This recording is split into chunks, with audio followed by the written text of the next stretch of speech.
Listo, chicos, continuemos, ok, para ver si salimos con esta. Estas dos lecciones son de bibliología, ¿verdad? Con esta terminamos las dos de bibliología. La próxima semana, si el Señor nos presta la vida y estamos vivos, estamos aquí y estamos haciendo un montón de cosas, entraríamos viendo los temas igual de teología sistemática. Entraríamos viendo lo que son las dispensaciones y los pactos. Las dispensaciones y pactos son 3 lecciones, entonces la siguiente semana vamos a poder ver 2. Luego la siguiente, la otra, finalizamos con dispensaciones y pactos y entramos con el pacto mosaico. No tiene nada que ver con los mosaicos de las paredes, por aquello. Entonces, ok. Estábamos viendo lo que era, ¿qué? ¿El tema? Bibliología, exactamente. Y para terminar, quiero leerles unos comentarios de una gente prestigiosa dentro de las filas del cristianismo que...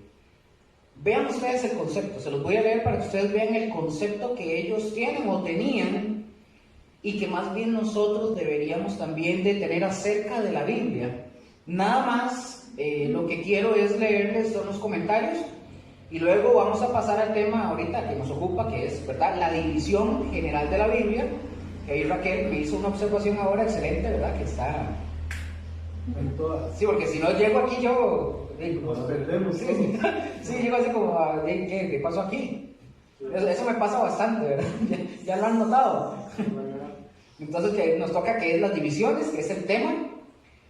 Vamos a ver el primero, se llama Henry Rogers. Él, en un libro que él escribió, ese libro se titula, lo pueden apuntarlo si quieren buscarlo, el libro se titula El origen sobrehumano de la Biblia. Y él escribió lo siguiente, es un poco largo. Dice, Henry Rogers escribe y dice: esta colección de libros ha tenido una aceptación en el mundo como ninguna otra. Como ninguna otra. La literatura de Grecia, de templos y de actos heroicos, que asciende como el incienso de esta tierra, no ha tenido ni la mitad de la influencia que ha tenido este libro, producido por una nación menospreciada, tanto en tiempos antiguos como en los modernos. Este libro va igualmente de la cabaña del hombre sencillo, como al palacio del rey. Está entrelazada en la literatura del erudito y colorea el habla callejera. Entre el gabinete de los hombres se mezclan las tristezas y las alegrías de la vida. La Biblia atiende a los hombres en la enfermedad, cuando la fiebre del mundo está en ellos.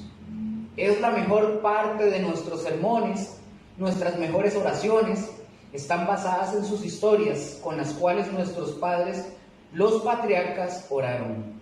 El hombre tímido, a punto de despertarse del sueño de su vida, mira a través del cristal de las Escrituras y su ojo se vuelve más brillante. ¿Verdad? Qué interesante, ¿verdad?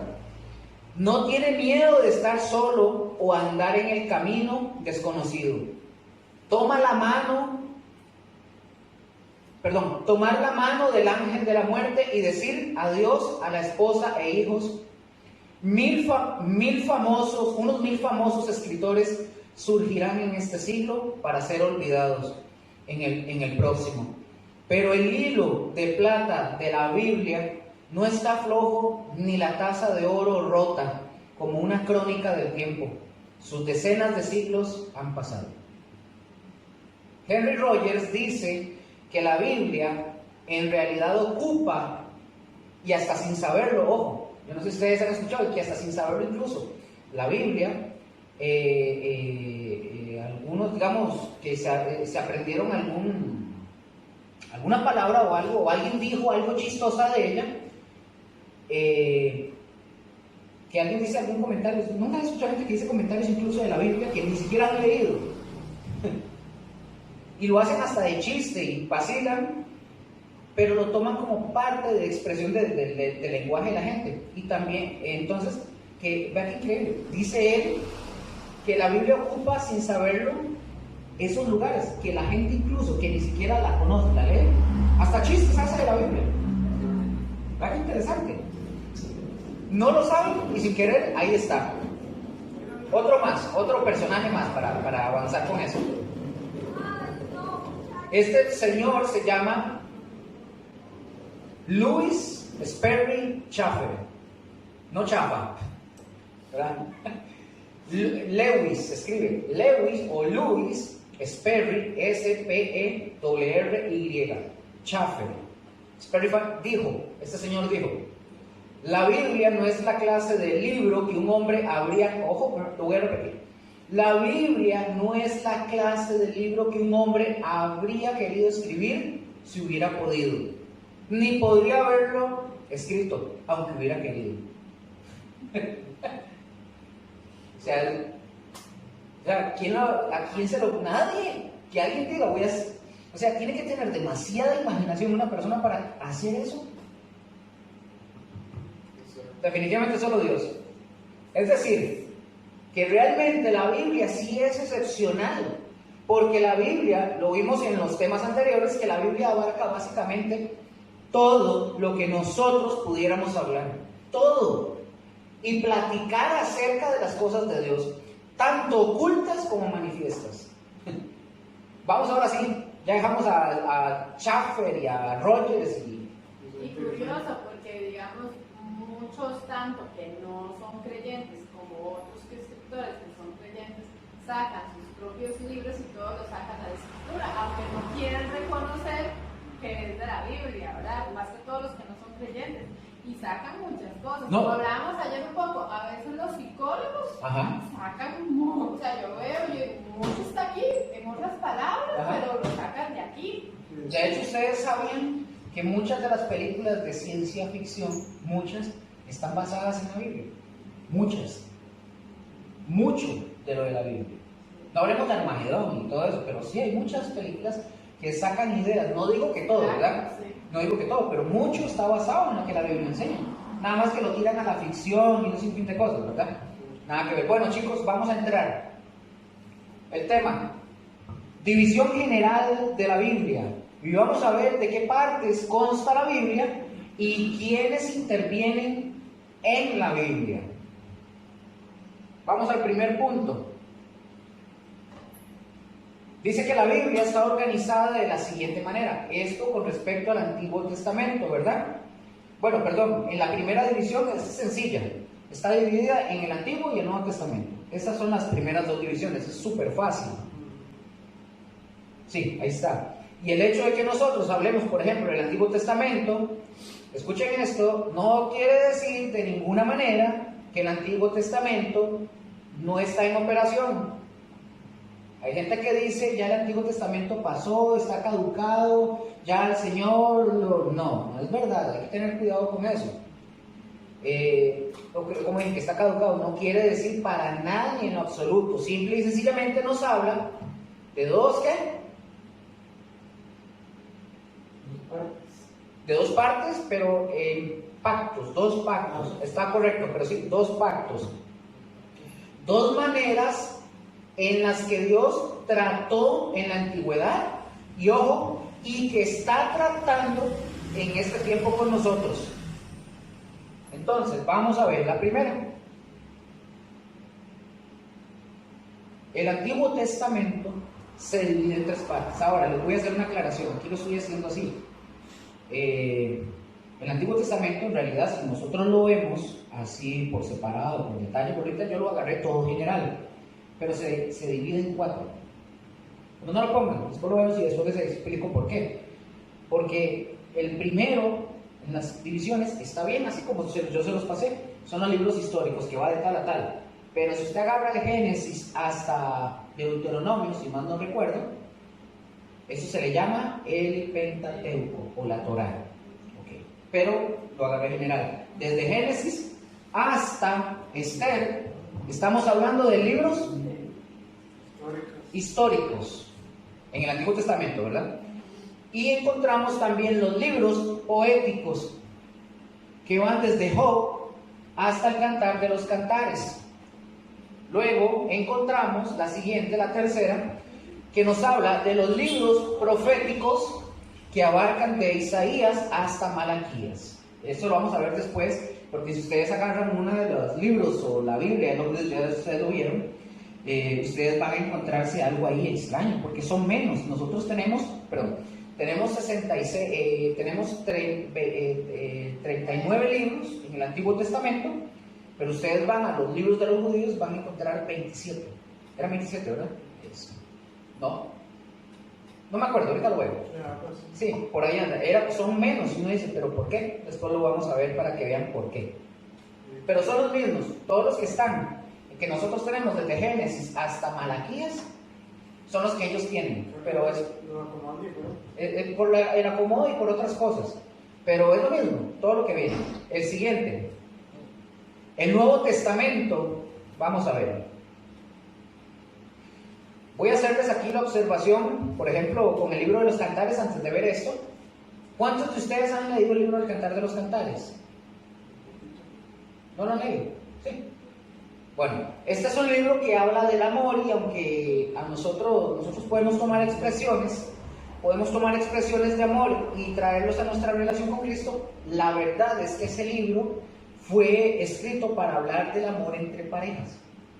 Ahí. Esto lo estoy señalando porque la Biblia abarca todos los temas, incluso el amor entre parejas.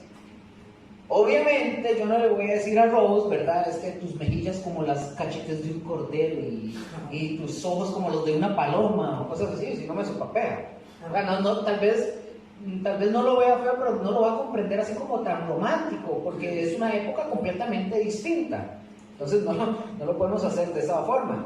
Y si usted, repito, yo no sé, Gustavo, usted le dice, uy, es que esos brazos de gacela a Raquel, y no sé qué, un brazo suyo le dejan el ojo morado, al menos. Porque me pega con el brazo de gacela. Sí. Porque esto tiene expresiones que nosotros sí podemos entender y captar, pero que son expresiones muy ricas, pero de la época, ¿verdad? Entonces, vimos ya libros proféticos, ¿verdad? Malaquías y eso, ok. Entonces, Malaquías, aquí viendo, cuando terminan de ver Malaquías es el último profeta, para que esto lo apunten ahí lo que voy a decir. Malaquías es el último profeta que aparece en nuestras Biblias. Básicamente es el último del Antiguo Testamento que escogió Dios. Oigan lo que viene, lo pueden anotar. Después de Malaquías, en nuestras Biblias, en Malaquías al Nuevo Testamento, cuando entra Mateo, hablemoslo así, ¿verdad? Cuando entra al Nuevo Testamento hay 400 años. A ese periodo se le llamó los 400 años de silencio. A ese periodo se le llamó los 400 años de silencio, en los cuales Dios no habló y no hubo revelación de Dios. ¿Cuándo se rompe el silencio de Dios? No. ¿Cuándo se rompe el silencio? Correcto. Cuando es anunciada la venida del Señor Jesucristo. Es correcto. ¿Qué iba a decir? No. Ok, pero es correcto, sí. Entonces, el Nuevo Testamento, ahora sí, mientras ya les mencioné eso que era importante. Y ahí no hay una respuesta. ¿A dónde? De por qué ese silencio. Sí, eso lo vamos a ver después. Sí, hay respuesta.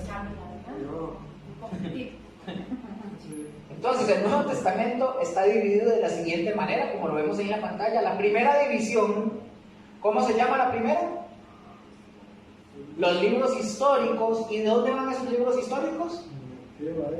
De Mateo hasta Hechos. Y yo les quiero hacer una aclaración. Hay una división también. Hay una división. Sí, esos son libros históricos, desde Mateo hasta Hechos. Pero ahí hay una división adentro de esos históricos. Digamos, los evangelios. Bueno, en ese sentido, sí, o sea, que son los evangelios, pero son los evangelios y entramos a Hechos. Son esos 5 libros. Es como el Pentateuco, como la Torá, pero del Nuevo Testamento, casi. Algo así, ¿verdad? No, esto nada que ver, esto es un patazo mío, ¿verdad? Para que no hagan caso. No, pero viéndolo así. Es interesante.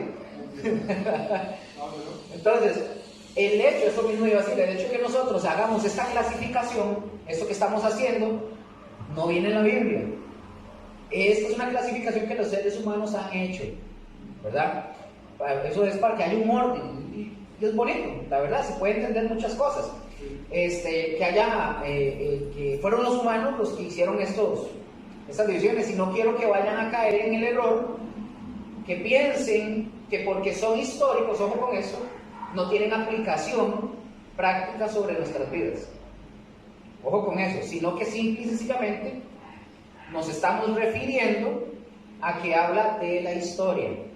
Por ejemplo, los evangelios son históricos, pero encontramos obviamente doctrina a diestra y a siniestra, un montón, en cada uno de ellos. Nada más es por la generalidad, ¿verdad? Como hablan. Número 2, el epistolario, ¿verdad? Nada que ver con pistolas. El epistolario que va desde ¿qué? Desde Romanos hasta Judas. No Iscariote. No Iscariote, gracias a Dios, sí. Algo semejante pasa también a veces si nosotros hablamos, por ejemplo, del epistolario, es decir, son las cartas, ¿verdad? Las cartas, encontramos en las cartas una gran variedad de expresiones en las cartas. Y vaya que interesante, porque la existencia de las cartas nos ayuda a nosotros a entender qué es lo que pasó cuando Jesús estaba vivo en la tierra, cuando Jesús vivió. La explicación la encontramos en las cartas, por ejemplo. Otro, por ejemplo, si empezamos nosotros con Romanos, es una carta por excelencia teológica. Romanos es excelente, tiene tanta enseñanza teológica que es increíble. Y para nosotros obviamente es una bendición todas estas cartas, porque nos explican qué es lo que sucedió. ¿Me han captado? Sí, muy bien. Por ejemplo, cuando Cristo fue crucificado, ¿quién nos ayuda a nosotros a entender acerca de la crucifixión de Cristo? ¿Quién nos ayuda a nosotros dentro de estos libros o cartas? Pablo, correcto. Él nos explica bastante y nos trae mucha luz respecto a eso. Entonces, lo encontramos ahí en las cartas. Vamos a ver, ¿quién nos habla de que ya no vivimos bajo la ley sino bajo la gracia? Pablo también, ahí lo encontramos en las cartas. Por eso es importante cada una de las secciones de la Biblia. Y por último, en el Nuevo Testamento encontramos únicamente un libro profético. ¿Cuál es? ¿Está aquí? Sí, aquí está. El Apocalipsis. Esto no quiere decir, chiquillos, que en las otras cartas no se hable de eventos que van a venir, ¿verdad? Si usted recuerda, por ejemplo, en 1 Tesalonicenses, capítulo 4, capítulo 5, Pablo hace ahí un derroche de conocimiento de lo que el Espíritu Santo le estaba dando en ese momento acerca de lo que iba a suceder, ¿verdad? A venir. Entonces, hasta aquí, vamos bien. Esta es la división que tenemos, ¿verdad? Estas son para que lo tengan ahí, porque por lo general, yo les voy a ser sincero, a mí nunca me lo habían enseñado, estas divisiones. Yo sabía las divisiones del Antiguo Testamento, pero hasta cierto momento yo no sabía de estas. Ahora ya ustedes lo saben, estamos, para que sepan que sí hay. Entonces vamos a ver, entonces ahí está la división. ¿Cómo entendemos ahora ya estas partes? Anoten por ahí en sus cuadernos, vamos a ver algo. Vamos a ver. Son 4 puntos que tenemos que tener ahí, 5 puntos para entenderlos. Pongan por ahí como punto 1, A o asterisco, o como quieran ponerle. Punto número 1. ¿Cómo encontramos esta es una pregunta. ¿Cómo encontramos la composición de estos textos? Ese podría ser el título, pero pónganlo como un punto. Pero esta es una pregunta. ¿Cómo encontramos la composición de estos textos o libros? La respuesta viene con los siguientes puntos. Repito, ¿cómo encontramos la composición de estos textos o libros? ¿Me dicen? ¿Lo tienen? Dicen. Punto B o 1, como ustedes quieran, pónganle. El Antiguo Testamento es la preparación. Punto. El Antiguo Testamento es la preparación. El Antiguo Testamento es la preparación. ¿Lo tienen? Sí. Punto 2, C3, como quieran. Los 4 evangelios nos hablan de la manifestación. Punto. Los 4 evangelios nos hablan de la manifestación. Punto. Punto 4. ¿Lo tienen? Sí. Punto 4. Bueno, sí, no importa. O 3 o 4, no importa. Dice, las epístolas nos hablan de la explicación. Las epístolas nos hablan de la explicación.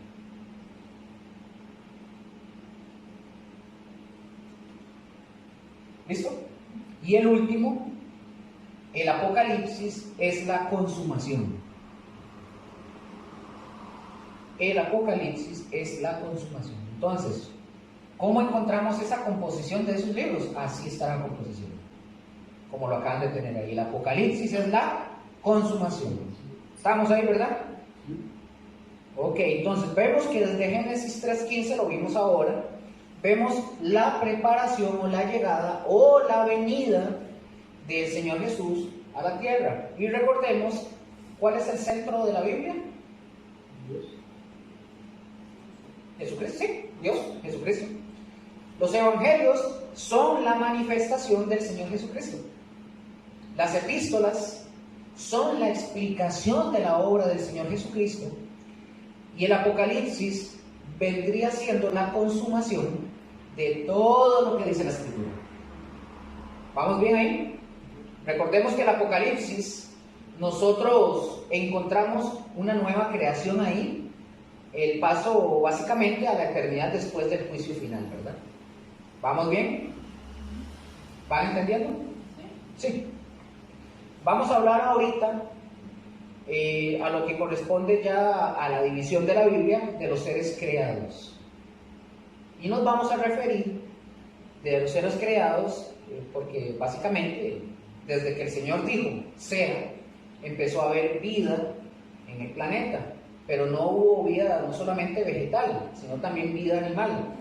Pero recuerden que también hubo vida inteligente, no estoy hablando de aliens, ¿verdad? No, para nada. Vamos a encontrarnos en la Biblia con vida inteligente, que es inteligente cumpliendo cada uno un papel que Dios le estableció o que Dios le permitió básicamente hacer. Y los primeros seres inteligentes que vamos a ver, y pueden ponerlo como título, los primeros seres inteligentes que vamos a ver ahorita son los ángeles. Vamos a ver a los ángeles. Bueno, no aquí los vamos a ver, ¿verdad? Por aquello. ¿Quiénes son los ángeles? Ahí está. Ustedes lo tienen igual. Dice que son seres creados. Obviamente son distintos a nosotros. Nosotros, oigan esto, tenemos una bendición distinta a los ángeles. Y yo creo que la bendición que nosotros tenemos es mejor. Y vamos a ver por qué. Porque se dice que los ángeles, que Dios, dice que Dios los creó. ¿Estamos de acuerdo? Dios creó a los ángeles, pero la palabra en ninguna parte dice que Dios sopló aliento de vida en ellos. En ninguna. No dice que sopló aliento de vida. No dice que hizo a los ángeles a su imagen y semejanza. No lo dice.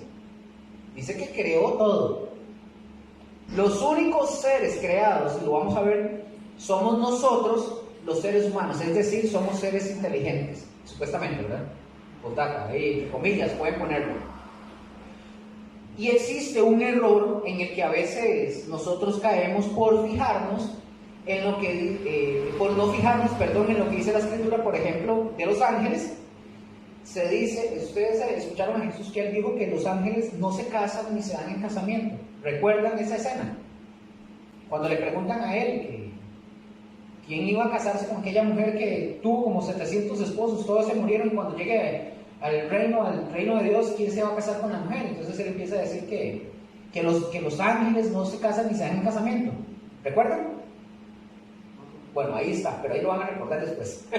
Entonces, ojo, los ángeles no se reproducen.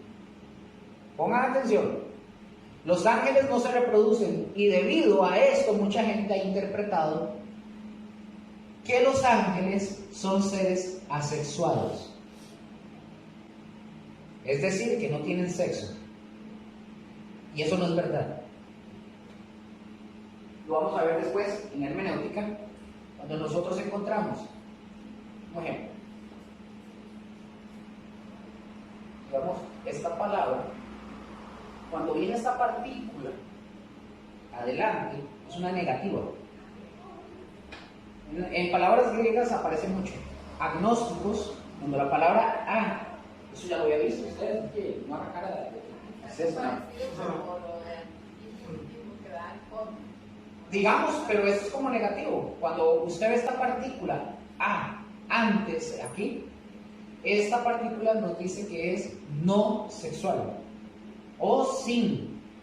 Es una negativa, pero por ejemplo, cuando vemos los gnósticos,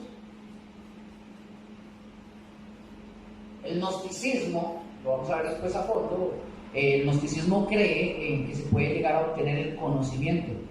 Si usted le pone la que es agnósticos, es negativa, no se puede conocer. Eso es lo que significa. Entonces, cuando decimos que hay gente que dice que los ángeles son seres asexuados o que no tienen sexo, no es verdad. Dios está en contra de todo lo que tenga que ver, en contra de todo lo asexuado. Está en contra. Todo en contra que tenga que ver con homosexualismo está en contra. Porque Dios siempre creó hombres y mujeres aquí. Ya vamos a ver algo. Pero en relación con los ángeles, Dios siempre habla de varones. ¿Ustedes han escuchado alguna vez el nombre de una ángela? ¿Una mujer ángel? No. Todos los que han mencionado son varones. Siempre son varones. Nunca se habla de ángeles que sean mujeres. Así que David, si usted le dice a Estefanía, mi angelita, estás equivocado. Se acabó. Esa carita de ángel no hay. Y es cierto. Y ojo, por testimonios de hermanos cristianos, les voy a dar varios testimonios de algunos cristianos que han tenido la oportunidad de toparse con esas experiencias. Y yo creo que a nosotros nos ha pasado, nunca nos hemos dado cuenta de toparnos con un ángel. Vamos a ver. Por los testimonios de hermanos cristianos que se les ha permitido, de alguna manera, ver a los ángeles. Dicen algunos que son seres muy guapos, altos, que son impactantes, que de hecho Dios ha permitido que entre algunos hermanos sean incluso ministrados o protegidos por ángeles cuando se han hecho visibles. Hubo una anécdota de un señor ya adulto mayor, estaba en una zona y se le varó el carro para cambiar la llanta. En una zona oscura, estaba lloviendo, no había nadie. Y dice él, hablando él con otro pastor, de que iba a cambiar la llanta y se le acercó una persona.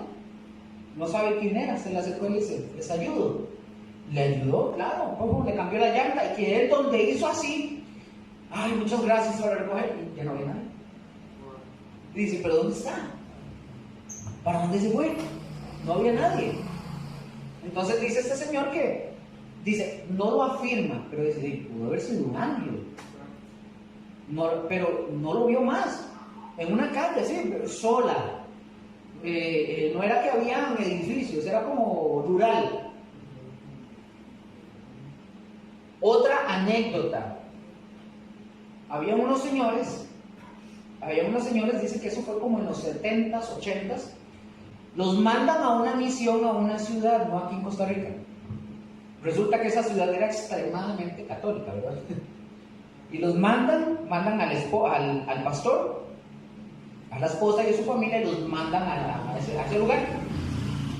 Entonces, la gente del lugar, los del pueblo, los detestaban, tan así, que dice que les tiraban piedras, en algunas ocasiones les quisieron quemar la casa, en otra ocasión dice que les regalaron unos pollos, dos gallinas, las habían envenenado.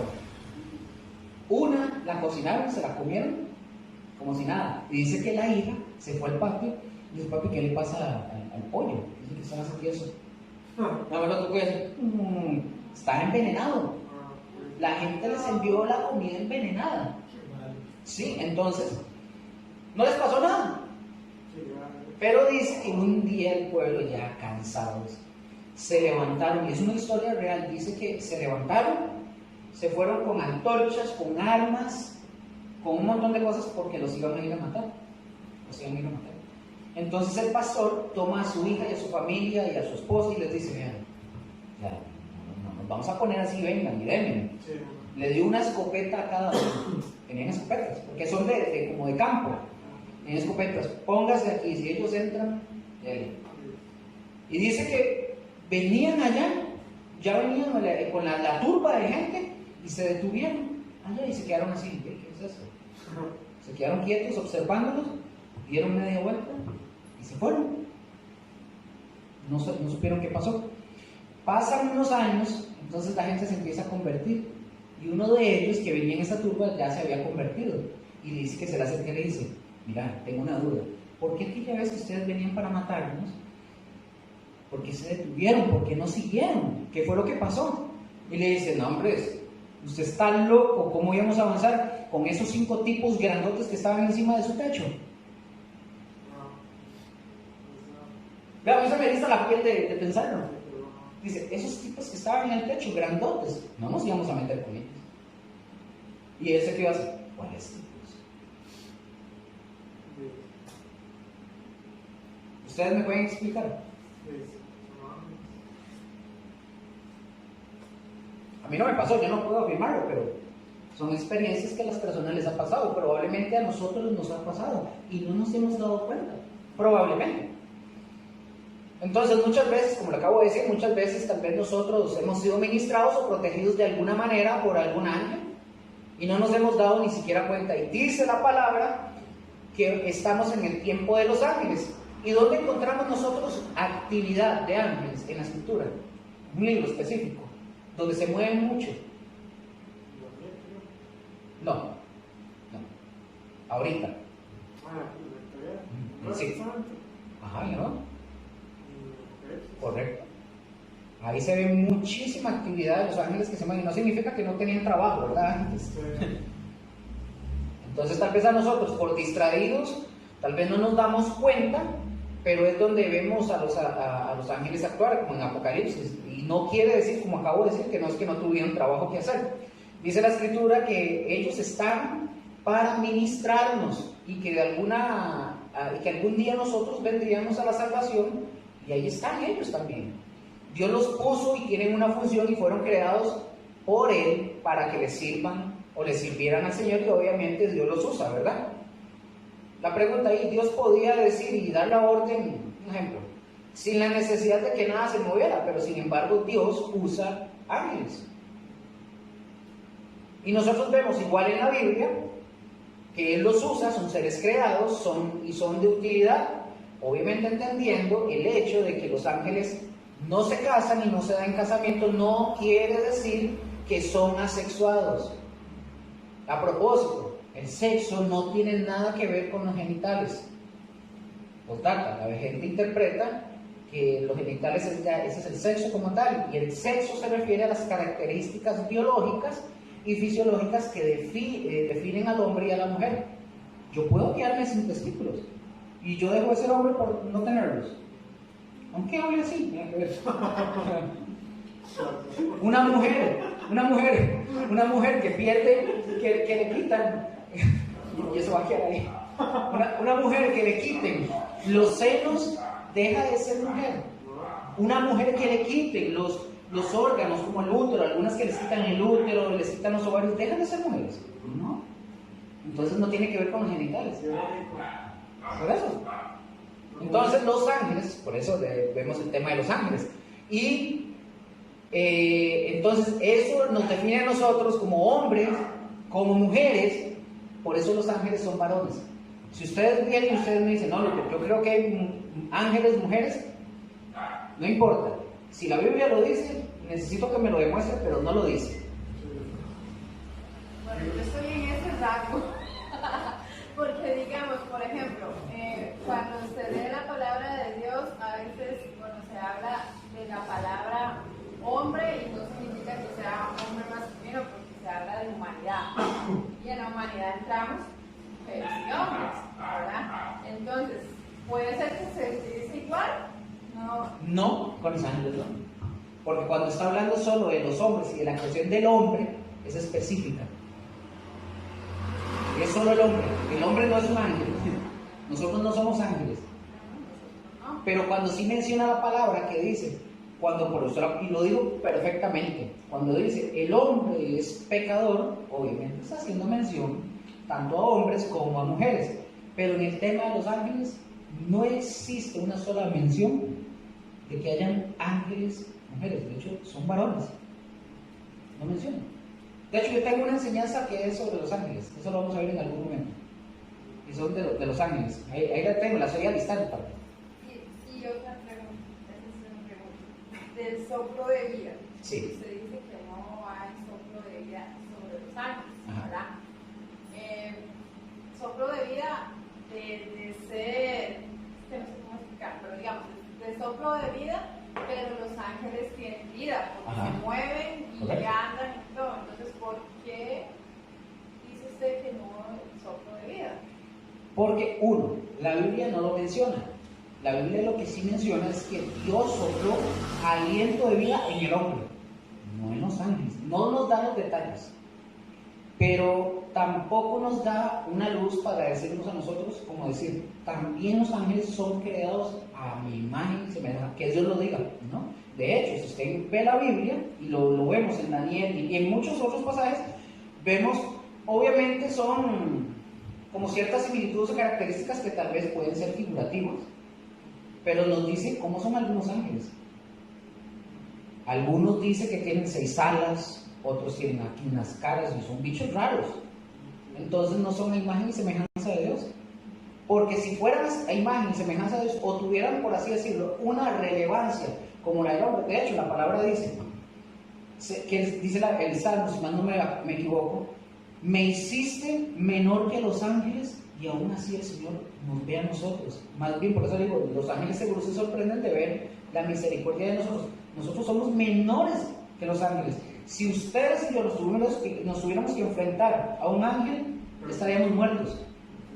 Dice, lo leí antes, no me acuerdo, un pasaje que dice que el ángel de Jehová, dice que el ángel de Jehová acabó en una sola noche casi con 300,000 personas en una sola noche. Entonces, vemos que los ángeles tienen ciertas características que son totalmente superiores a nosotros. Nosotros no somos nada. Entonces, cuando dice que Dios sopló aliento de vida, por ejemplo, en nosotros, es algo completamente especial. De hecho, la palabra dice que cuando formó al hombre y a la mujer, dice, fue bueno en gran manera. Todo lo demás fue bueno. Pero cuando hace al hombre, ¿qué dice? Fue bueno en gran manera. Entonces, no lo dice. La Biblia no dice así, no da el detalle. Su pregunta es válida, no da el detalle. Pero sí nos apunta o sí nos direcciona a que los ángeles básicamente son varones. No dice que son mujeres. Y muchos de los ángeles que dicen, uno que tiene, que es como una rueda con un montón de ojos. El otro que tiene 6 alas. Luego están los querubines, los serafines. Luego están los ángeles, los que son los que vienen a la tierra, que traen esos mensajes. Que todos tienen diferentes funciones, pero no dicen que son hermosos. Y que son hermosos.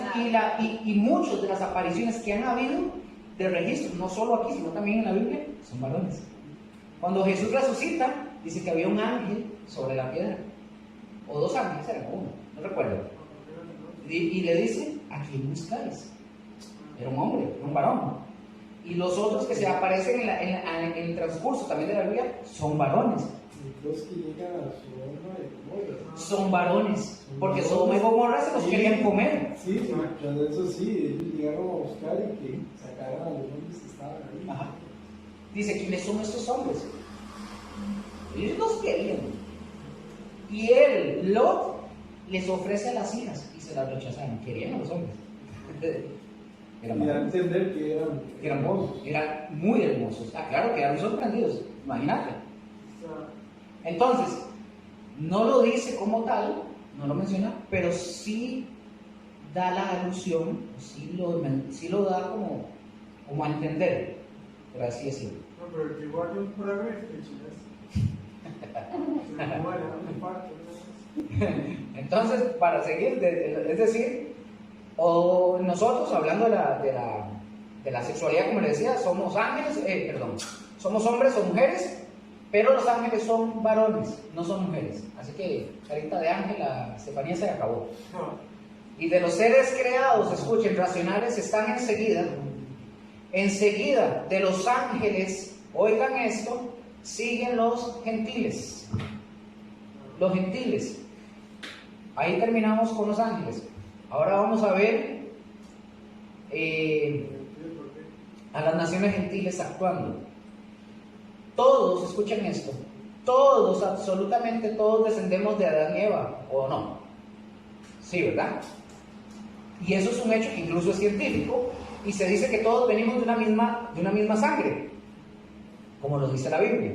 Venimos todos de Adán y Eva, todos éramos gentiles, de una misma sangre, así como lo menciona la Biblia, y venimos todos de Adán y Eva, todo el mundo era gentil, de hecho, todos somos gentiles. Ya vamos a ver.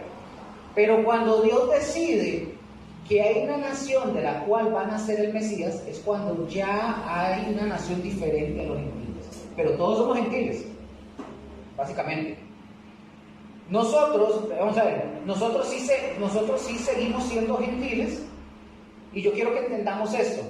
Yo no quiero decir que Dios no nos quiso, postdata, no es eso. No quiere decir que Dios no nos ama. Porque si ustedes se han puesto atención en la lectura de la Biblia, ustedes se van a dar cuenta que desde el principio la sangre semita se mezcló también con la sangre gentil. La sangre semita, por aquello, tiene que ver con, no necesariamente judíos, tiene que ver con, ¿qué se me hizo? Con descendientes que son de Sem, cuyas lenguas son de origen semítico, o entre las que incluyen el hebreo, el árabe y el arameo. A eso se refiere, ¿verdad? Por aquello, no solamente judíos. ¿Ustedes han escuchado la frase antisemita? Los que son antisemitas son los que detestan a los judíos. Entonces, por ahí vamos. Vamos a ver Mateo. Mateo 1, por ejemplo, nosotros podemos ver ahí un ejemplo de esa, que venimos, que todos somos gentiles. Podemos ver esa genealogía, y dice, desde Mateo 1 hasta el versículo 16, se los voy a leer. ¿Estamos? ¿Lo leo? Sí. Dice Mateo 1, ahí me van siguiendo. Libro de la genealogía de Jesús, hijo de David, hijo de Abraham. Abraham engendró a Isaac, Isaac a Jacob, y Jacob a Judá y a sus hermanos. Judá engendró a Tamar y a Fares y a Sara. Fares a Esrón y Esrón a Aram. Aram engendró a Aminadab a Naasón, y Naasón a Salmón. Salmón engendró a Rahab, a Boz. Boz engendró a Ruth, a Obed, y Obed a Isaí. Isaí engendró al rey David, y el rey David engendró a Salomón, de la que fue mujer de Urías. Salomón engendró a Roboam a Abías, y Abías a Asa. Asa engendró a Josafat a Joram, y Joram a Usías. Usías engendró a Jotam a Acaz, y Acaz a Ezequías. Ezequías engendró a Manasés a Amón, y Amón a Babilonia. Después, ahí me perdí. A Amón a Josías, y Josías engendró a Jeconías y a sus hermanas en el tiempo de la deportación a Babilonia. Versículo 12. Después de la deportación a Babilonia, Jeconías engendró a Salatiel, y Salatiel a Zorobabel. Zorobabel engendró a Abiú, y Abiú a Eliakim, y Eliakim a Azor. Azor engendró a Sadoc, Sadoc a Aquim, y Aquim a Eliud, un montón de nombres. Eliud engendró a Eleazar, Eleazar a Matán, y Matán Jacob. Y Jacob engendró a José, marido de María, de la cual nació Jesús, llamado el Cristo. Ahí tenemos una prueba de la sangre del Mesías. Vemos que no es pura. Lo podemos ver, lo notaron. Vemos que no es pura en el sentido que es pura de hebrea, ¿me doy a entender?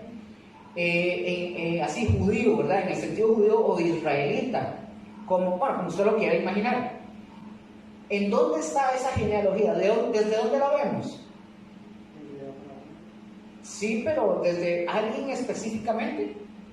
¿Una mujer ahí? Rahab, esa es una. Tamar, ajá. Ruth también. ¿Alguna otra? Sara.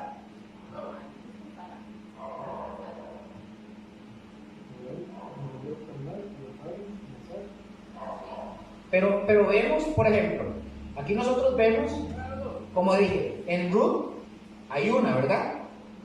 Vemos que hay otra, no es la única Ruth. También tenemos a...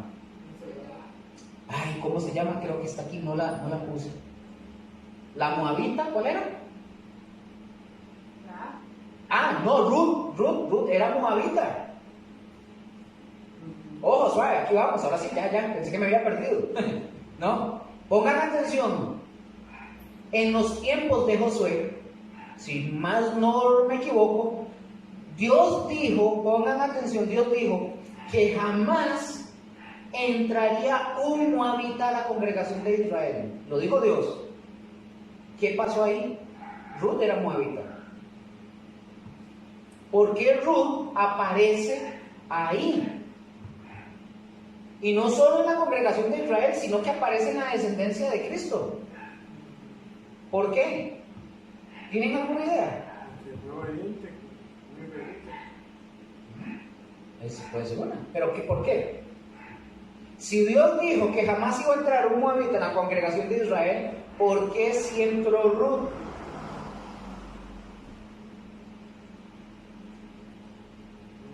¿Bien? No sé si será esa respuesta, pero en aquel tiempo, cuando alguien no era de Israel, lo metían como si fuera, o sea, lo adoptaban. Sí, esa era una. Podría ser que sí, pero sí, se le puede considerar como buena, pero acuérdense de algo. Y esto tiene mucho que ver cuando Dios nos dice esto. Dice, porque alguien puede creer que Dios se equivocó. Dice, bueno, Ruth era moabita, ¿por qué entró? ¿Qué? ¿Dios se equivocó? No, no se equivocó. Cuando dice que no iba a entrar ningún moabita, número uno, dice, no va a entrar ningún moabita que no tenga fe. La pregunta, ¿quién es el que cambia? ¿Dios o la persona? La persona. La persona. Nosotros los hombres somos los que cambiamos y Dios nos acepta. Por ejemplo, si Dios dice que hay salvación para todos, Dios dice que hay salvación para todos los que creen. ¿La salvación no es para todo el mundo? Sí, es para todo el mundo, pero efectiva para unos pocos. ¿Para quiénes? Para los que creen. Entonces, ahí vamos bien, ¿van entendiendo? Sí. Por ejemplo, cuando yo no creía en el Señor, llegó un momento de mi vida, en el caso de Luque, que yo creí. Pero cuando yo no creía, Dios me aceptaba como su hijo para poder entrar al cielo. No, exactamente, esa es la respuesta. Pero cuando ustedes y yo creímos, ¿qué es lo que hace Dios? Nos acepta. Entonces, ¿quién cambia, Dios o yo? La persona. Eso mismo le pasó a Ruth. Ella cambió, ella se convierte, al final de cuentas, en judía, es decir, ella abriga la religión judía que había en ese momento, ella pone la fe en Dios, y entonces, ¿qué le pasa? ¿Se lo digo ahorita? Es aceptada, es aceptada. Lo mismo me pueden decir con lo mismo con Rahab, porque la genealogía de Jesús viene con Rahab también. Qué interesante, ¿verdad? Sí, ella, bueno, no sé, entonces tampoco tenía que ver mucho porque ella no ni era de la pero ella obtuvo la salvación. Vamos a ver después. Sí. Pero ¿quién más? Rahab, usted me dijo Tamar, ¿verdad? Tamar también, correcto. Fijémonos en el linaje. En este caso, viendo hacia arriba del Señor Jesús, tiene sangre gentil. Tiene sangre gentil. Nadie puede decir, oiga esto, nadie entre los judíos puede decir que ellos son de sangre pura. Es decir, que son puros, así como en Jacob. Nadie puede. Estamos todos incluidos en el plan de Dios desde siempre. Desde siempre. ¿Y por qué? Porque el Salvador vino a salvarnos tanto a judíos como a gentiles, no importa quién. Vamos a ver Efesios 2.12 para ir avanzando. Efesios 2.12 dice que a todos los que éramos de las naciones gentiles, ahí nos dice algo. Vamos a ver. Me dicen. ¿Quién fue el que hizo esa Biblia? No sé. Genealogía. Esa. Acabamos de leer. El escritor. Sí. ¿Quién dice? Mateo. Pero digamos, es que aquí veo algo curioso, ¿verdad? Que dice que antes los judíos no acostumbraban a incluir a las mujeres en una lista de genealogía. Y porque ahora están las mujeres aquí incluidas. Eso es interesante. Después les respondo porque no sé. No lo sé. Muy buena pregunta. Ya me he ubicado. Cierren todo y vamos a la otra. ¿Cuál dijo que buscáramos, perdón? Efesios. Ese comentario es interesante. Está interesante, sí. Efesios 2.12. Es más, si usted lo investiga y lo averigua, no lo enseña. Ya ahí sí ya se salvó. Efesios 2.12. Dice, se lo leo, ¿sí? En aquel tiempo, oiga lo que dice, en aquel tiempo estabais sin Cristo, alejados de la ciudadanía de Israel y ajenos a los pactos de la promesa, sin esperanza y sin Dios en el mundo. Ok, aquí ya encontramos tres esferas. Las tres esferas. Sí, para las esferas del dragón.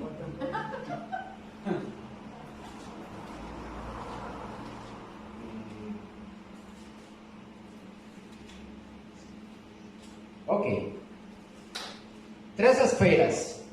En una esfera que pertenece, la del centro la puse primero, la que dice G, pertenece a los gentiles. Hay otra esfera que pertenece a los hebreos o israelitas, lo vemos aquí. Hebreos o israelitas, gentiles. Esto lo vemos ahí un momento. Y la otra esfera que encontramos, esta esfera abarca parte de las dos. ¿Ustedes creen cuál es? ¿Cuál creen ustedes que es esta?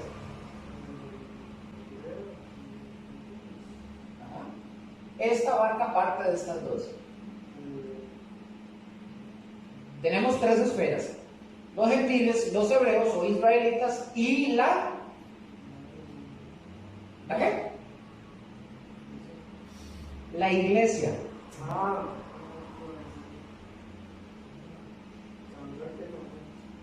La iglesia. Vamos a ver, en esas tres esferas, los gentiles, escuchen esto, los gentiles se convierten. ¿Y a dónde entran los gentiles cuando se convierten? A la iglesia, correcto.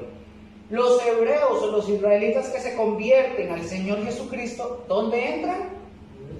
A la iglesia, correcto. Nosotros, así en palabras técnicas, no somos gentiles. Ya nosotros, por habernos convertido, ya nosotros no somos gentiles. Ya no. Ya nosotros no somos gentiles. Más bien nosotros salimos de los gentiles. Ay, ¿qué me pasé? Nosotros dejamos de ser gentiles y nos convertimos en iglesia, correcto, fuerte, ¿verdad? Somos ahora el cuerpo de Cristo. ¿Y qué pasa con los judíos que se convierten a Cristo? Dejan de ser judíos en ese sentido. ¿Y en qué se convierten? En iglesia, correcto. Los judíos que se convierten a Jesucristo dejan de ser judíos y se convierten en iglesia. Por eso Efesios nos está hablando y nos dice que Cristo derribó la pared intermedia, que era una división entre ellos y nosotros. ¿Y qué dice la palabra? Que para hacer de ambos un solo cuerpo. ¿O no lo dice? ¿Verdad que sí? Por eso nosotros debemos de tener mucho, escuchen esto chiquillos, tienen que tener mucho cuidado con las doctrinas mesiánicas. Hay un grupito de cristianos que se llaman cristianos mesiánicos. Y es triste porque yo tengo amigos que se metieron en ese rollo. Pero no son identificados así, se supone, no son identificados por cristianos. No, ellos lo dicen.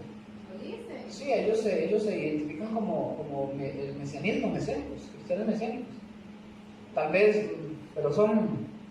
Y es triste, de verdad es muy triste, porque el Señor Jesús, tanto que hizo, ¿verdad? Yo me sorprendo, tanto que hizo, tanto que explicó también el apóstol Pablo, hablando de que ya no hay diferencia entre unos y otros, pero ellos, sin embargo, ellos muchas veces, ellos creen que se sienten más cerca de Dios porque creen que tienen sangre judía.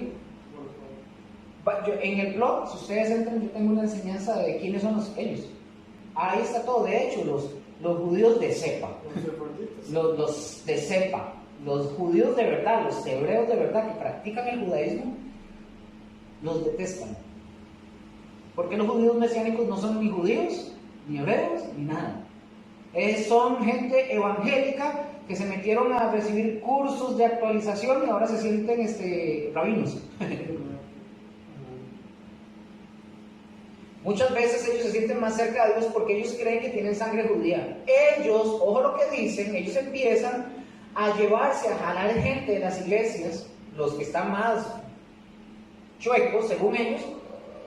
Ellos dicen que nosotros no tenemos, por así decirlo, la palabra al 100%, dicen ellos.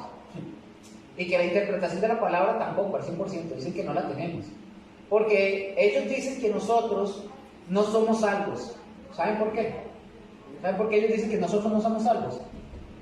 Porque dicen que el Mesías no se llama Jesús. Entonces, si ustedes pidieron perdón al Señor Jesús en el nombre del Señor Jesús, usted dice que decepcionó a Dios. Dicen ellos, ustedes y nosotros hemos decepcionado al Señor y que los pecados de nosotros no están perdonados y no tenemos salvación. Y que le fallamos. Dicen que nosotros le fallamos porque el Mesías se llama Yeshua.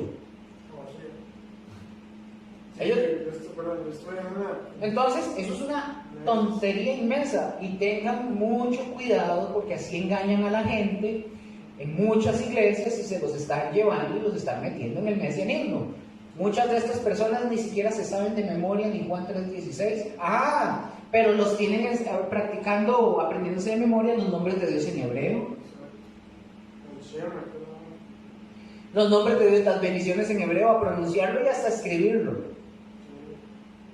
¿En serio?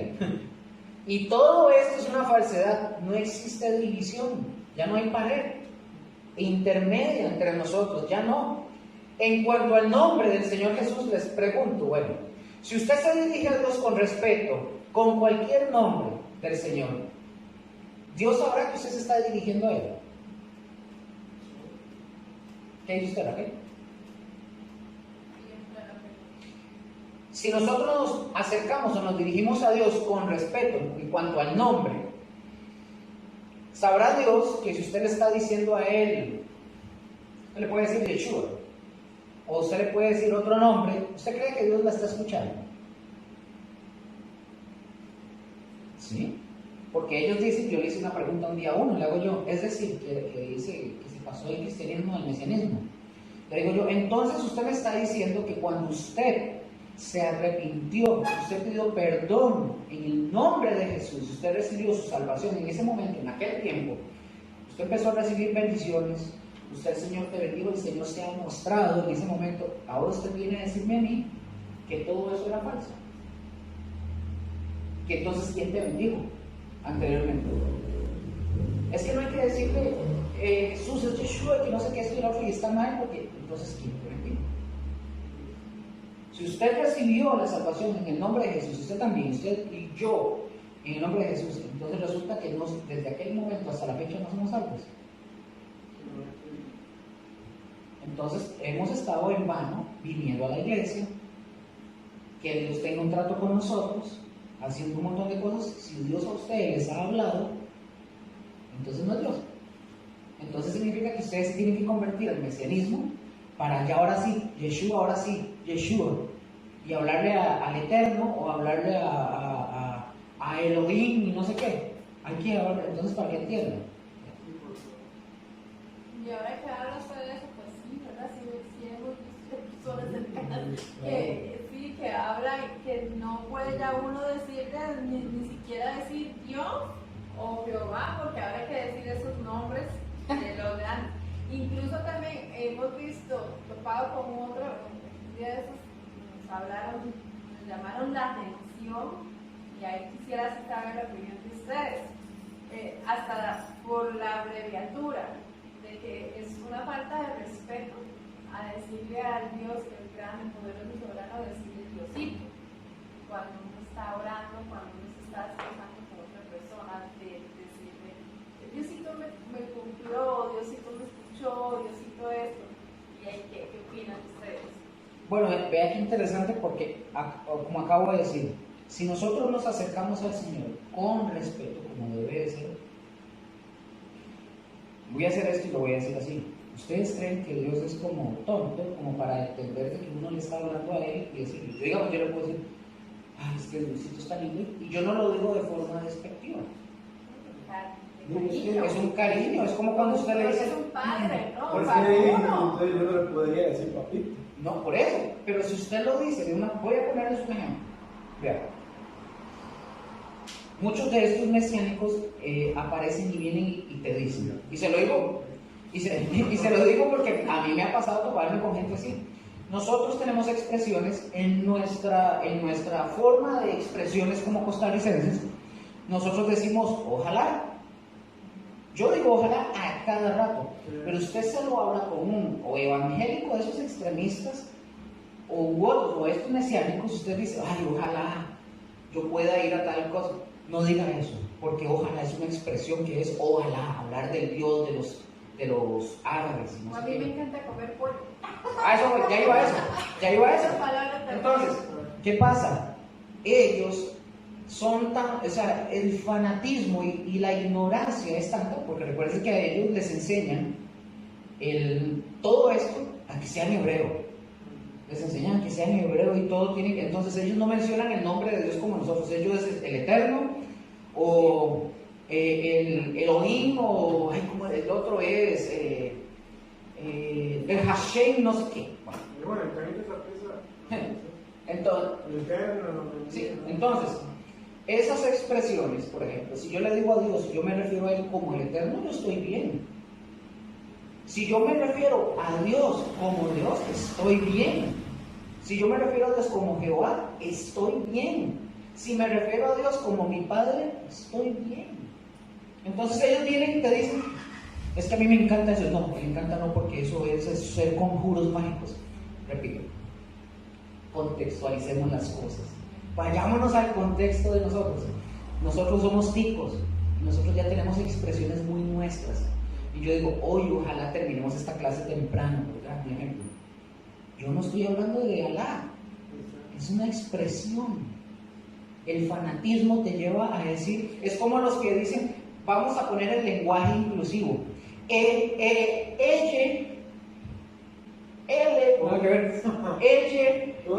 Mi compañero, entonces, ¿qué es? Es forzar a hacer cosas cuando ya hay cosas que son de forma natural.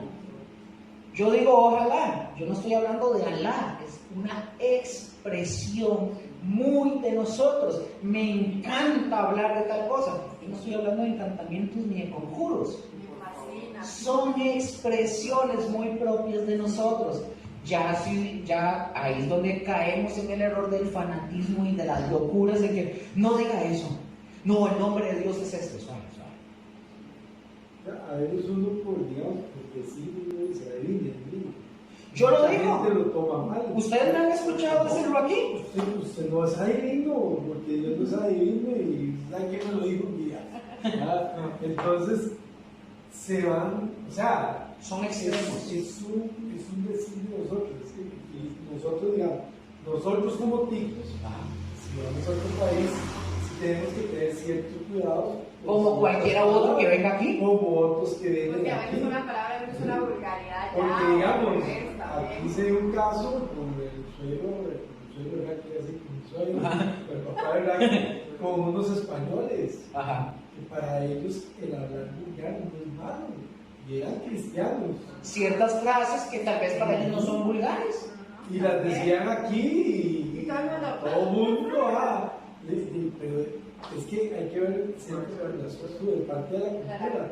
Entonces ahí yo sí tengo que tener cuidado, pero aquí, Costa Rica, yo voy a decir a usted, ojalá y me van a salir con eso, y No, ahí- ojalá mejor se vaya usted. No, volvemos a lo mismo, son extremos. La gente, se los digo, yo los invito, lean en el blog está, pues, si quieren se los paso para que lo lean, quiénes son. Ustedes van a leer ahí algo, todo interesante de dónde salen, lo que hablan y dicen, pero volvemos a lo mismo, son expresiones de nosotros. Usted a mí me dice, lo que adivine de dónde vengo. Usted no me está hablando de hechicerías ni brujería, es la expresión. Entonces tenemos que andar cuidándonos así como que, ay, ¿cómo le digo? Como los esos que incluyen el lenguaje inclusivo. Tengo que andarme cuidando cómo le hablo. Todos nosotros. Entonces, en un extremo están esos, y por otro extremo están nosotros diciendo, no diga me encanta, no diga Dios, no diga Jesús. Esta gente, la gran mayoría, ni Juan 3:16 se supo. Salieron de una iglesia evangélica y a mucho esfuerzo llevaban la Biblia a la iglesia. Se salieron, se los llevaron, nos metieron en esos rollos y usted los va a ver ahí con banderas haciendo así, otros sacando armas y vistiéndose de Rambo, otros hablando palabras hebreas como que si fueran hebreos. A nosotros Si ustedes van a Estados Unidos, se montan en un avión, van a Estados Unidos, ustedes se van, están en tierra norteamericana, ¿eso los hace gringos? No. El que yo entre a McDonald's y me coma una hamburguesa, ¿me hace hamburguesa? No. Sí, eso sí. Me hace lagarto, pero no soy hamburguesa por entrar en McDonald's. Puede ser que me sea un payaso, pero sí. Pero al final de cuentas, son tantas cosas que la gente, por la ignorancia, y ojo, estoy hablando de la ignorancia, no solo en general, sino de la escritura, que los lleva a eso. Y nos vamos a topar con esa gente. A nosotros nos decían que es que ellos, uno ya tiene que aprender de que uno tiene que ser una iglesia profética para poder seguir hablando de esa manera. Por favor. El Señor nos dice que nosotros tenemos que ser así, tenemos que hablar con profecía y hay que hablar de esta manera. Hasta ahorita caigo yo en eso y en una iglesia ahí que van unas amistades y sí, lo del chofar, que son, pero ya están adquiriendo cosas, tradiciones y cosas de antes también. No solamente tradiciones de antes, sino extraen de la Biblia, acuérdense del contexto, cultura que no es mía. Hay gente que quiere extraer, no voy a decir quién, porque está ahí, pueden escuchar.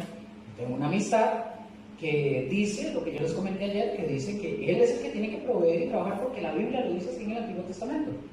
Entonces un día digo yo, ok, si usted quiere regirse tal cual como dice el Antiguo Testamento, entonces me tienes que vender a tus hijas porque te las puedo comprar. Sí, no hay que sacar solo una cosa conveniente. Eso. No, o nada. Sí. Entonces, aparte de que la cultura, ¿se acuerdan por qué hablamos en hermenéutica del contexto general? De ver quién es el autor, a quién se le dirigió el mensaje. Entonces yo no puedo tomar un texto del Antiguo Testamento y decir, es que eso es para mí. No, el mensaje fue a los hebreos.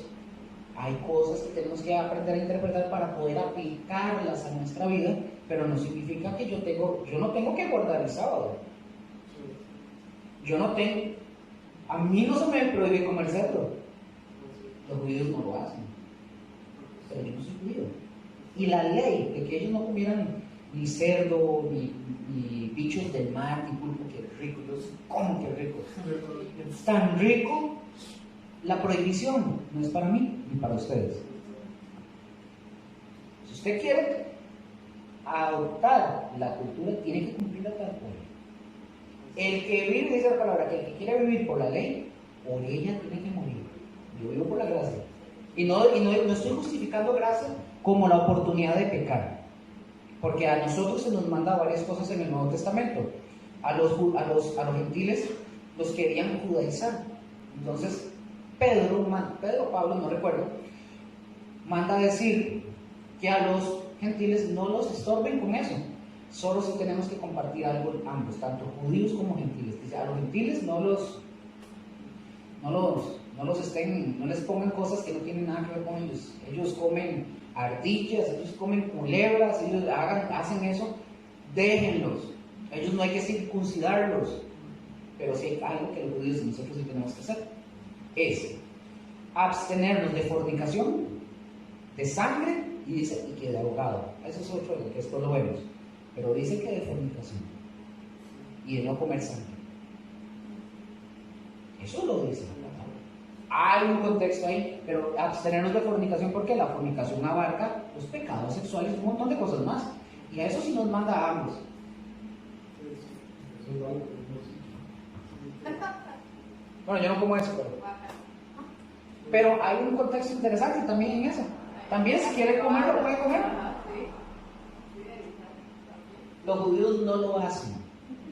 Pero después lo vemos, para que no piensen que todo es así como que, ay, entonces que. Vamos a verlo después, pero sigamos. Pablo dijo, si van a comprar carne, no pregunten. Vamos a ver después todo eso, ¿vale? O ustedes conforme vayan aprendiendo lo van a interpretar. Entonces dice, ustedes pueden llamar, hablando de Jesús, ustedes pueden llamarlo mi Señor, lo pueden llamar mi Salvador. Y cuando ustedes lo llaman de esa forma, ustedes creen que Él los escucha y se da cuenta que es a Él.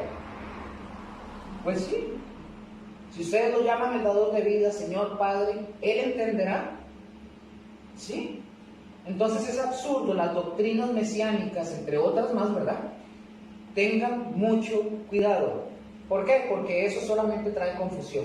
Hechos 4:12. Voy volado para poder avanzar.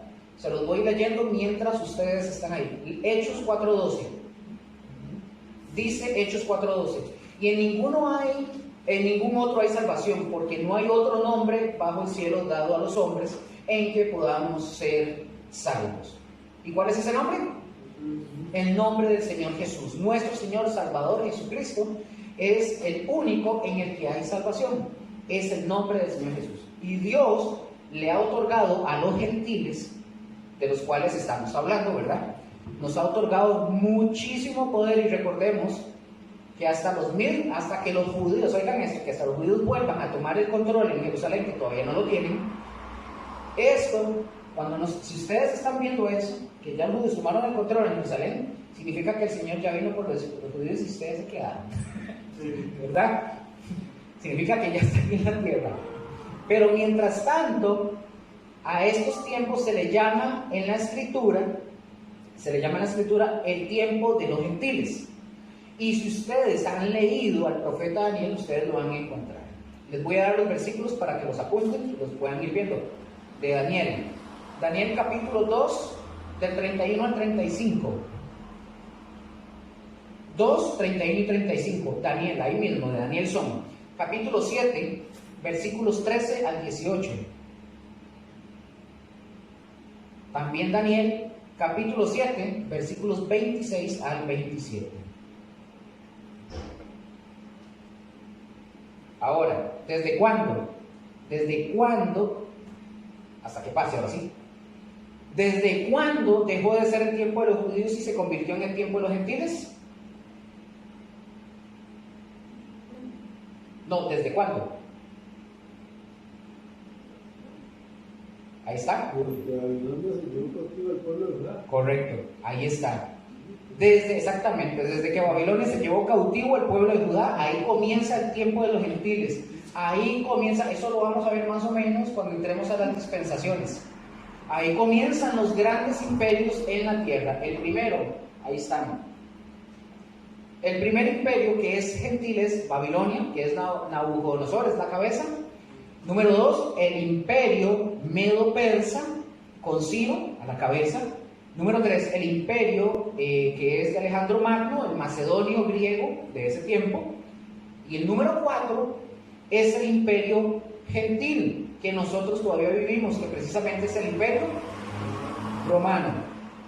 Pareciera que estos 4 imperios desaparecieron, pero no es cierto, no han desaparecido así, ya van a ver por qué. Por ejemplo, en la historia universal el imperio romano básicamente se fue desintegrando, se cambió de Roma a Constantinopla, cayó el imperio romano de Occidente, pero quedó todavía un siglo más el imperio de Roma en Constantinopla, hasta que lo derrumbaron los musulmanes. Básicamente lo derrotaron. Y ya no existe el imperio romano así como tal, como imperio. Pero recuerden que cuando existía el imperio romano bajo Constantino, que es el primer César, él le vio algo al cristianismo, eso después lo vemos, vio que el cristianismo no lo podía detener. Entonces, ¿él qué hace? Acoge el cristianismo y lo hace una religión lícita. Él acoge el cristianismo, se hace cristiano, acoge el cristianismo y ya el cristianismo ya no lo persiguen. Entonces, ¿qué pasa? La religión se vuelve cosa de Estado. El cristianismo se vuelve ahora cosa de Estado. Entonces empieza más bien el Estado a proteger a la iglesia. Le empieza a construir basílicas y templos muy bonitos, dicho sea de paso. Les empieza a dar sustento a los pastores, que más adelante se convirtieron en sacerdotes o padres, ¿verdad? Al final de cuentas, los empezaron a enriquecer. Entonces, la iglesia que había sido perseguida se convierte en persecutora y se convierte en un espíritu romano de conquista. Cuando hablan de la iglesia católica romana, no estamos hablando de una iglesia que está dividida en su forma para controlar un estado. Por ejemplo, ellos tienen diócesis, arquidiócesis, un montón de cosas. Es decir, que sobre los curas o los padres y los sacerdotes hay obispos y cardenales. ¿Sobre ellos quién está? El Papa. Sobre ellos está el Papa. Es una pirámide. Esta parte espiritual, ojo, esta parte espiritual todavía la Roma domina. La parte espiritual. Ojo, y en varios continentes, no en todos los tienen, como aquí en Costa Rica, ¿verdad? Hay continentes en los que, por ejemplo, los sacerdotes todavía no se pueden casar, aquí pasa, y en otros países todavía pasa, pero en Europa los sacerdotes hacen lo que ellos quieren, ellos sí se casan. En cuestión del estado civil ellos deciden que está bien, uno dice, está bien, ahí sí. Todavía esa parte del imperio permanece. Ahora, ¿quién va a venir a acabar con ese imperio espiritual que en el mundo que se llama cristiano? ¿Quién? Jesús, correcto. Dice Daniel 2. Lo pueden apuntar, yo se los leo. Daniel 2, del 44 al 46, dice que entonces vi una roca grande que fue cortada no por mano, viene y cae sobre los imperios y los deshace. No queda nadie de ellos. ¿Quién es esa roca? Correcto. Ahí, hasta que eso suceda, es cuando termina todo lo que es el tiempo de los gentiles. Y Dios le pone un término al poder gentil sobre la tierra para que lo puedan entender, ¿verdad? De esa forma. Cuando esta roca cae, deshace absolutamente todos los imperios. Y esto por lo siguiente. ¿Cuál fue el primer imperio que existió en la cabeza de oro? Babilonia. Cuando vienen los medos persas, ojo con esto, ellos vienen y conquistan Babilonia. Ellos toman las costumbres de los babilonios, no las erradican. Los medos persas las mantienen y las implementan a su imperio. Luego viene Alejandro Magno, destruye a los medos persas y ¿qué hace? Se queda con él. Ahora ya vienen esos dos con esos paquetes, ¿verdad? Y los incluye en su imperio. Viene Roma. ¿Y qué hace Roma? Conquista. ¿Y qué hace? toma todo y no los erradica. Eso lo vimos en falsas doctrinas. Importante, esto por principio de cuentas. Los dioses, todos los dioses griegos, son los dioses romanos cambiados de nombre. Pero son los dioses de ellos. Roma, me gustaría que escucharan esto cuando vean de falsas doctrinas para que vean ese colocho. Para que vean. Roma, escuchen, nunca quiso destruir la cultura griega. ¿Y qué les dije al principio de la lección? Que nosotros todavía estamos dominados por la cultura griega, ¿verdad? Pues, ¿qué creen ustedes? ¿Pero qué va a pasar cuando venga el Señor? El Rey de Reyes. Él no va a adoptar ninguna de esas costumbres, Él las va a destruir. Él no toma ni adopta ninguna. Él todas las destruye. No va a quedar nada de eso. ¿Hasta ahí más o menos entendimos? Entonces ya vimos, ya vamos finalizando, ya vimos los seres creados inteligentes, vimos los ángeles, vimos a los gentiles. Ahora, ¿a quién vamos a ver? A los judíos. Porque cuando Dios llama a Abraham, es cuando comienza el periodo de los judíos. Él los llama para hacer de él una nación, un pueblo de donde saldrían reyes, y ahí comienza la división entre los hebreos, la descendencia de Abraham, y los gentiles. Escuchen esto, desgraciadamente, como ellos se sintieron elegidos, eso sucede todavía, ellos se sintieron elegidos del Dios vivo y verdadero, en lugar de abrirse al mundo y ser un pueblo de sacerdotes para ministrar al mundo, ellos se cierran. Entonces se convierten en una nación exclusivista. Ellos, escuchen esto, ellos no entraban a las casas de los gentiles. ¿Por qué? Porque ellos sentían que se contaminaban. Así trataban ellos a los gentiles. Los gentiles para ellos eran semejantes a los perros. O sea, sin ninguna importancia. En ese momento se tenían prosélitos, eran como discípulos, pero eran raros, eran muy raros los prosélitos. Nosotros nos encontramos, por ejemplo, con un prosélito muy famoso que es el de Cornelio. Ustedes recordarán a Cornelio que antes de recibir al Señor, él oraba mucho, ayudaba a la nación judía, pero no era salvo.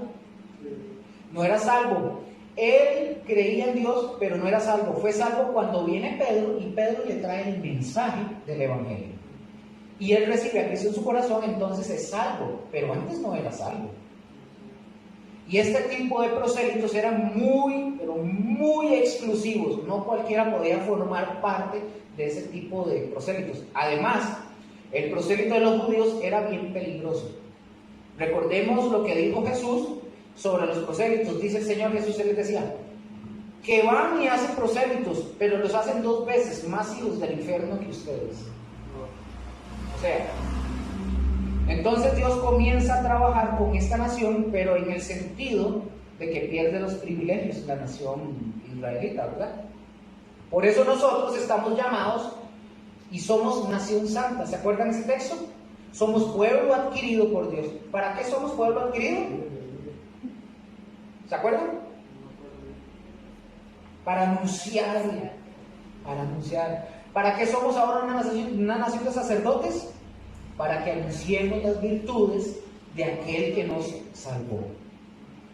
Ellos no fueron la nación de sacerdotes que Dios estaba esperando.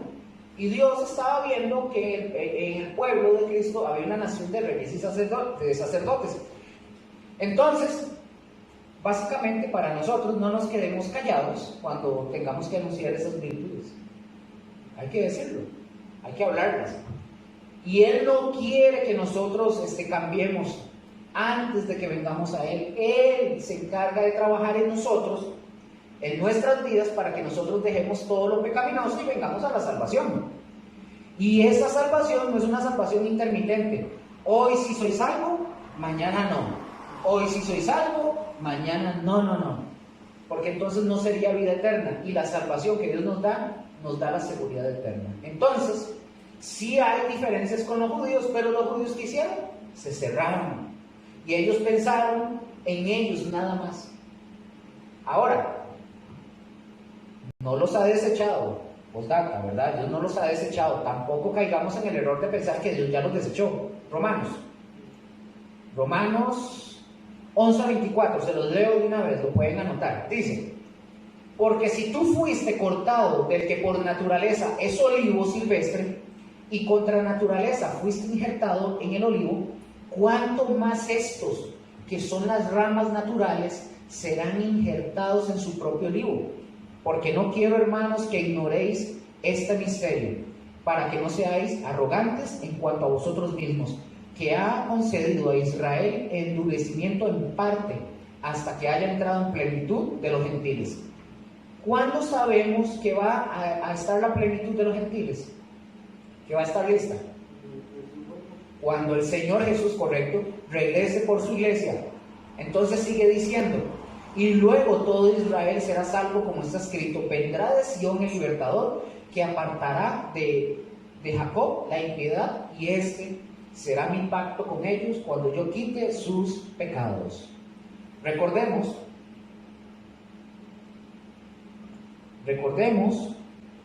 la iglesia es quitada de aquí, y cuando es quitada ya todos los gentiles que habían de entrar, ya van a entrar ahí.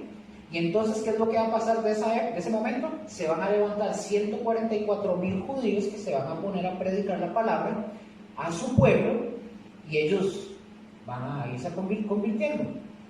Se van a ir convirtiendo a aquel, ellos van a predicar en ese momento, los 144,000 van a predicar de Jesús, de que ellos dijeron: mira, si era el Mesías. Van a empezar a predicar, y a aquel van a predicar de Jesús, que decían ellos: nosotros decíamos que era mentira, pero sí era el verdadero. Hasta ahí se van a dar cuenta. Entonces ahí empiezan a convertirse todos los demás judíos, porque la salvación, recuerden que no es en automático. Todo aquel que ponga su fe en Cristo, ¿qué? Será salvo. ¿Y el que no? No. Romanos 9:6 está en pantalla, se los leo. De Romanos 9:6-8 dice: no que la palabra de Dios haya fallado, porque no todos los que descienden de Israel, que son israelitas, ni por ser descendientes de Abraham son todos hijos, sino en Isaac te será llamada descendencia. Esto es, no los que son hijos según la carne son los hijos de Dios, los que son de la carne son hijos de Dios, sino que los que son hijos de Dios son según la promesa, son contados como descendientes. Voy que ya vamos finalizando, sí, ya vamos a finalizar. No todos los que se llaman cristianos son cristianos, chicos. Por eso nosotros también debemos de examinarnos a nosotros mismos. No pensemos que porque asistimos a José o a cualquier otra iglesia, o porque leemos la Biblia, o porque oramos, no pensemos que ya por eso somos cristianos. Así como vivían engañados los israelitas, pensando que son descendencia de Abraham, todos ellos iban a ser salvos, según ellos. Eso es un terrible error. Porque como decía la palabra, porque los que realmente son cristianos y son israelitas son aquellos que ponen su fe en Cristo. Había una tradición judía que decía que el día del juicio final, en la decisión final, iba a estar sentado Abraham a las puertas del infierno para evitar que algún judío entrara. Por eso ellos se sentían los dueños de hacer lo que a ellos les daba la gana. Por eso todavía hoy existen cristianos que piensan que su nombre está escrito en el libro de la vida y hacen lo que se les pega la regalada gana, y no son cristianos. Cristianos son los que siguen y sirven a Cristo Jesús, los que obedecen.